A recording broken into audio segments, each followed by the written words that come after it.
Hey everybody, my name is Paul Bamson. Welcome to Ask an Architect. I'm here with Patricia Ramallo. She's the managing editor of Experience and Education at NCARB. So let's go ahead and get started. Yep. So Patricia, you're from Argentina. Yes, that's right. That's the accent I have. What are some of the experiences that you were there that eventually decided to study architecture? Architecture. Well, I come from a family of architects and engineers, so I had construction sites as places where I would go for fun at 5-year-old. So that's kind of part of my family. But I actually fought it a little bit. I went into architecture. It's a little bit different to study in Argentina. You actually go into a school and just study that topic instead of doing a little bit of the basics. You go and study full-time architecture. And while doing that, I wasn't decided. So my parents told me, you are not dropping off until you find something else that you like. So I kept trying different schools at the same time. I went into graphic design, into English, engineering. I did many things. And I ended up going back to architecture. And mainly it was because after a while, I figured out that with architecture, you can do whatever you want. It's not just sitting down and designing. You can take it to extremes. You can be technical, you can be creative, you can teach. So that's what I love about our profession. You just can do and take it wherever you want. Right. And with all of those different skill sets that you learn in school, you have many professional opportunities both in the country you studied and in other countries as well. And you decided to come here to the States. What were some challenges that you had coming from an international community into the United States? It's not easy, but if I have to sum it up, it would be imperial system.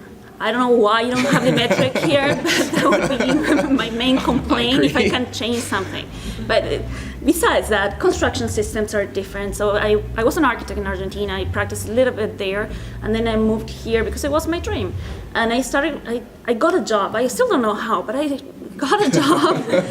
And I started working, and I really had awesome coworkers, the best, because they even told me how big a 2x4 was, which is not a 2x4, like you would think, but it's not. So they would draw charts for me and help me out, and without them, I wouldn't be where I am, honestly. So be respectful of your coworkers. Yeah, it's definitely got me here. definitely about the people that you Yes. work with. That makes a big difference in your Definitely. experience. What were some of the responsibilities that you had working here in the States? You had an architecture background, so you had many different skills other than just drawing and designing buildings. Yes, and also part of my personality. I'm that person that if my bosses needed something, I would jump at it, even if I didn't have a clue how to do it. So anyone needed a render, I am that person. And then I would go at home and buy some books and try to figure out how to do it. So that actually helped me out in life. I've been in several different roles, but I think that was the key for me to be able to advance, being that person and that said, I'm willing to do whatever it takes. And many nights without sleeping, obviously, to try to get there, but I did, or quite happy where I am now. Yeah, for sure. And so in your background, you actually spent some time doing graphic design, construction administration, teaching. With all of these varying experiences, it seems like your career took many interesting paths. Yes. What advice do you have to some of these architecture students who are trying to figure out, where do I fit in this massive world that is architecture? Try everything. that would be, try everything you want and advocate for yourself. If you don't know something, just go and try to do it, ask for it. You already have the no. So what are you going to lose? That has been kind of my philosophy always.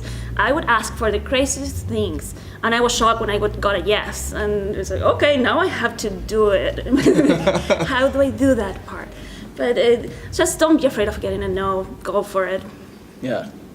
And so you're currently at NCARB. Yes. Which is a very important collateral for understanding and getting your licensure in the United States and also internationally.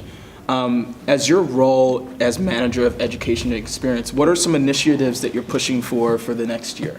Well, my main role at NCARB, in addition to many other programs that we have, it's licensing advisors, the licensing advisors community, which for those who don't know, it's a community of people trying to help other students, licensure candidates, get through the licensing process, and even architects getting through reciprocity, because there are a few things that you need to know to get there. So that is my role. I'm passionate about it, actually. Whoever asks me, I'll tell you about it. And hopefully we can get more students from AIAS chapters being licensing advisors and sharing information, because there is a lot of information available. We just need to get it to use. So that would be one of my goals, and also getting licensing advisors at firms, because after you have that gap that Michael just mentioned, you have that gap that you are done with school, but then you're not quite an architect yet, and where do you get your information from? So that's where maybe people having more information available at the firm would be helpful. Gotcha. What are some things that you wish you knew when you were starting that now have been invaluable in your experience? So many things, so many skills I wish I had, but just not be afraid of anything. I've learned so much, and I guess, as I said, it helped me that I would just jump in and do it. But if I were to go back to when I started at school, it would be that thing that architecture is just not what sometimes people think about. It could be so much more. So don't stop trying just because you think fills one box. You can create your own box. Yeah. Okay, so you just had a baby. Yes. That's exciting. That's fantastic. Crazy about her. What are some of the experiences that you have balancing family, life, and work? In our profession, I have to say it's kind of difficult. I got lucky because now I'm working at NCARB, and they are really good about life-work balance. But in our profession, I'm an advocate for that too. Wherever I go, I try to find out and talk to other women who are doing it and how. Because I don't know, I'm probably not the only one we love the profession, and whenever we try to do things, we just jump into it, and it's 3 a.m. and we just keep going. And when you have a baby, that's not so possible. I mean, you are awake at 3 a.m., but for other reasons, completely. So it's actually you have to reevaluate your priorities and knowing when to stop. Yeah, that's a difficult part, but knowing when to stop and just switch to your family time, and how to disconnect. That's a challenge for me too. I can't even dream about architecture. So knowing that when you get home, it's about you, your family, and having a partner that is supportive doesn't hurt you at all. Right, for sure. What do you want these guys to know about getting started with their architectural record? With architecture in general, I'm an advocate of licensure. Obviously, that's why I ended up working at NCARB, but it wasn't that way as usually, always. I have a license in Argentina, so I came here. It was kind of sad that I didn't have my license anymore. Just a simple thing as not being able to call myself an architect kind of hurt. That's my pride, I guess. But I went into a company. I worked for almost 10 years. I finished my IDP at the time, but I never went into the exams because all my co-workers and bosses kept telling me, you don't really need a license. There was somebody else who's signing off to stamping drawings, so just keep going. You're fine. You don't need to worry about that. Until I got to a point where I didn't have anywhere to go. I mean, I had a good job, but it was just there. It was good. And I realized that was what I was going to be doing the rest of my life. I kind of saw myself there, and I didn't like that. I love change. I love movement. So I started looking for other jobs, and I found that most of the ones I liked require licenses. So that was kind of my kickstart to start testing and moving on. My life kind of changed a lot, and the pay is better, so that doesn't hurt. My only advice would be don't wait. You may be comfortable where you are, but that doesn't last long. I mean, very few people are happy doing the same thing for 20 years. So that doesn't last long. And unfortunately, not a surprise, life doesn't get any easier. You always will have a wedding, you always will have family events or things happening.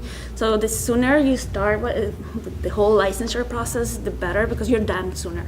So just don't leave it for later. There's always going to be a later, but it's not a good reason. Okay.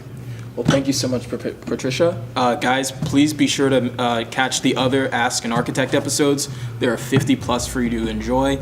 Thanks for coming out. Thanks for watching. Thanks for having me.